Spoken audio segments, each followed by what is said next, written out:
Truck ছিনতাইয়ের ঘটনায় 3 জনকে গ্রেফতার করলো আসানসোল উত্তর থানার পুলিশ। ধৃতদের কাছ থেকে ছিনতাই হওয়া ট্রাকটি উদ্ধার করেছে পুলিশ।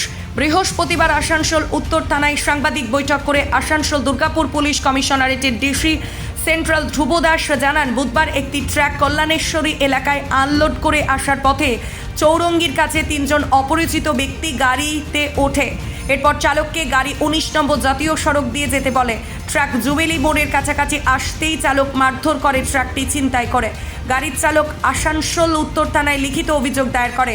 তদন্তে আসানসোল উত্তর থানার পুলিশ ভানোরা কলিয়ারি সংলগ্ন এলাকায় ছিনতাই হওয়া ট্রাক সহ 3 জনকে গ্রেফতার করে। ধৃতরা পুরুলিয়ার বাসিন্দা। এই ঘটনা আরও কেউ জড়িত রয়েছে কিনা তা খতিয়ে দেখছে পুলিশ। গতকাল বিহারের জামুইয়ের বাসিন্দা অলোক কুমার, যিনি একজন ড্রাইভার, তার ট্রাক নিয়ে যে ট্রাকটির নম্বর JH10BQ3392 ট্রাক নিয়ে কল্যাণেশ্বরীতে কোনো একটা জায়গায় তার যে মাল নিয়েছিলেন সেটা আনলোড করার পর ফিরছিলেন।